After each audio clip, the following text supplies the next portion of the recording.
Assalamualaikum warahmatullahi wabarakatuh. Selamat pagi.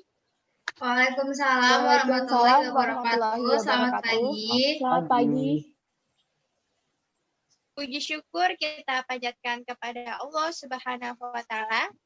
Karena berkat dan rahmatnya kita dapat menghadiri rapat pada pagi hari ini, Sabtu 28 November 2020, bertempat di Zoom meeting. Sebelum rapat pada pagi hari ini dimulai, mari kita membaca basmalah bersama-sama. Bismillahirrahmanirrahim. Terima kasih. Semoga rapat pada pagi hari ini dapat berjalan dengan lancar dan kondusif, serta dengan hasil yang sesuai dan yang diharapkan. Amin. Sebelumnya, untuk para hadirin, saya mohon untuk mengisi daftar hadir terlebih dahulu di link yang sudah saya kirimkan pada kolom chat.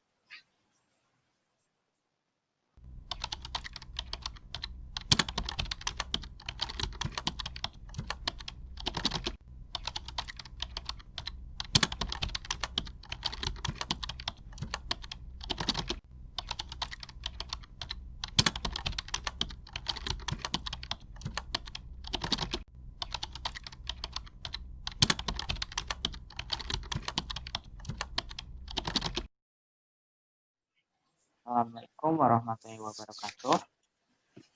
Waalaikumsalam warahmatullahi warahmatullahi wabarakatuh. Selamat pagi, bagaimana kabarnya? Pagi. Alhamdulillah sehat. Pagi, alhamdulillah sehat.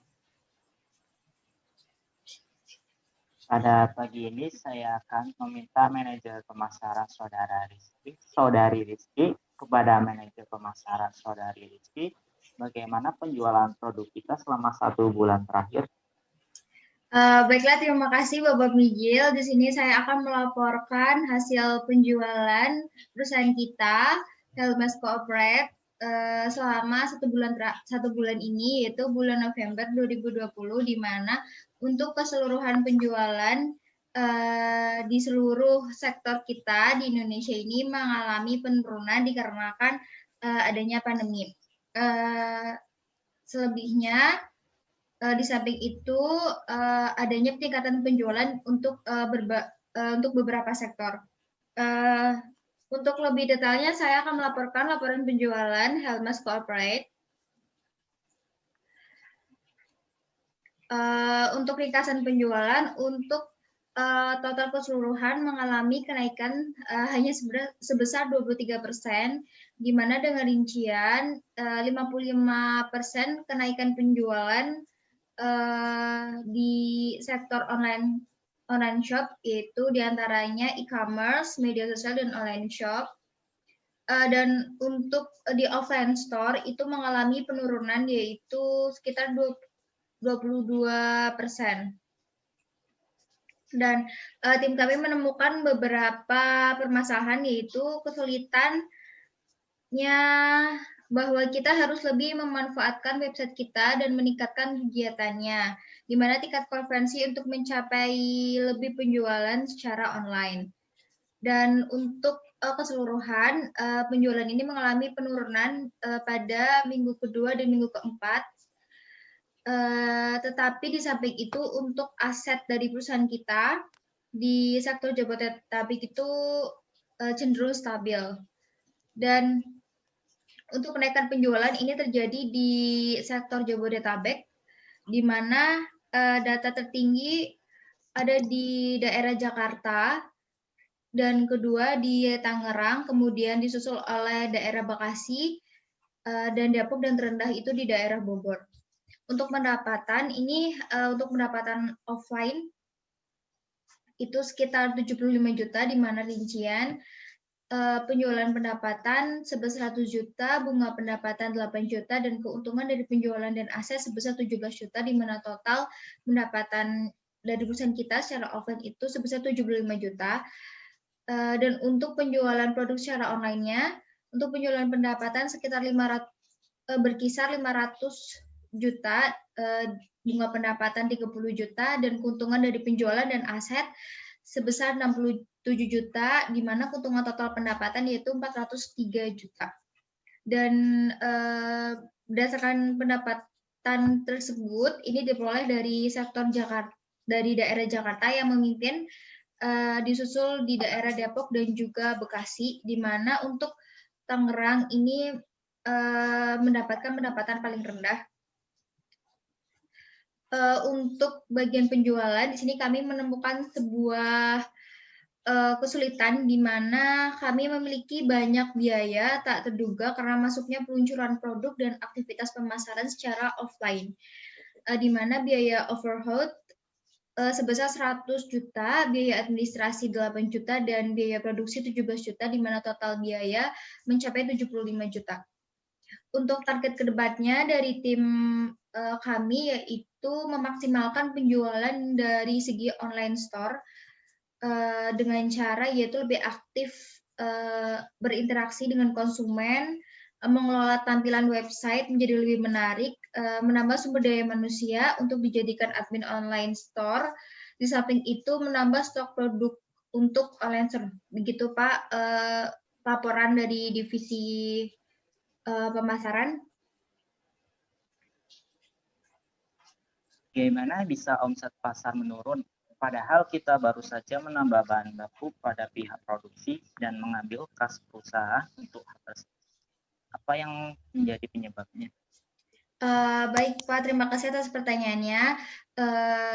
Dari tim kami, tim marketing sudah terjun ke lapangan dan menemukan fakta bahwa mayoritas masyarakat di saat pandemi seperti ini itu cenderung untuk menginginkan pelayanan yang lebih cepat tanpa harus keluar rumah begitu. Sehingga kami dari tim pemasaran mengusulkan untuk bagaimana jika perusahaan kita lebih fokus kepada online store-nya. Seperti itu. Terima kasih atas penjelasannya. Atas kasus ini kita harus cepat mengambil tindakan supaya pasar dapat kita kuasai kembali. Apakah kita harus bersosialisasi kepada masyarakat bahwa kita akan berinovasi dan lebih fokus ke dalam online store kita? Baik, Saudari Nadia, jika kita ingin fokus kepada online store, tentunya kita membutuhkan dana yang cukup banyak untuk dikeluarkan, di mana rinciannya itu untuk merekrut karyawan baru untuk ditempatkan pada bagian admin di online store, dan juga untuk menggaji admin online store tersebut. Hal itu jelas pasti terjadi. Dengan membuat produk baru, tentunya kita membutuhkan dana yang besar. Sebaiknya kita tetap menjalankan produk yang ada, baik dalam offline maupun online store, tetapi terkhusus pada online store, kita bisa mempercantik laman website, sehingga kita bisa menarik konsumen untuk bisa membeli produk-produk kita melalui website, ataupun kita bisa bekerja sama dengan e-commerce. Dikarenakan yang seperti kita tahu kalau di e-commerce itu bisa mendapatkan program gratis ongkir ataupun cashback, pasti mereka bisa lebih tertarik untuk berbelanja melalui marketplace tersebut. Baik, itu ide bagus. Kita dapat mengambil inovasi dari Saudari Nadia. Apakah keuangan siap membantu untuk mendapatkan dananya? Setelah saya lihat, jika mengambil kas bulan ini, sepertinya tidak bisa, karena laba bulan ini di bawah rata-rata dan terjadi akibat masalah tersebut. Bagaimana jika kita mengambil dari kas bulan sebelumnya, dikarenakan mampu membiayai, dikarenakan pada kas bulan sebelumnya kita bisa membiayai perekrutan untuk admin baru.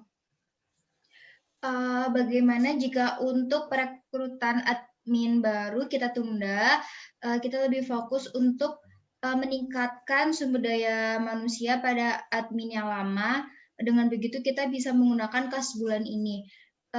Di mana juga kita mengingat bahwa LPJ untuk bulan sebelumnya sudah dalam proses juga. Sebenarnya kita dapat menggunakan kas bulan ini tergantung bagaimana anggaran yang dibutuhkan divisi produksi. Bagaimana menurut kalian? Bagaimana jika keputusan ditunda minggu depan menunggu laporan dari divisi produksi mengingat Bapak Han saat ini tidak dapat bergabung dalam rapat kali ini? Saya setuju dengan Saudari Nadia. Saya harap juga rencana ini dapat membuahkan hasil yang lebih memuaskan untuk perusahaan kita ke depannya. Ya, baik. Kita kira rapat evaluasi hari ini selesai. Selanjutnya saya persilakan jika ada pertanyaan.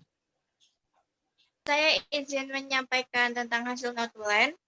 Keputusan akan ditunda hingga minggu depan, 5 Desember 2020, dengan agenda tambahan penyampaian laporan dari divisi produksi. Seperti itu. Benar seperti itu. Apakah ada yang ingin ditanyakan lagi? Dari saya sudah Tidak cukup, ada, Pak. Bapak. Tidak, Bapak. Jika tidak ada, saya ucapkan terima kasih kepada divisi pemasaran atas laporannya. Saya akhiri rapat pada pagi hari ini. Marilah kita membaca hamdalah bersama. Alhamdulillahirrahmanirrahim.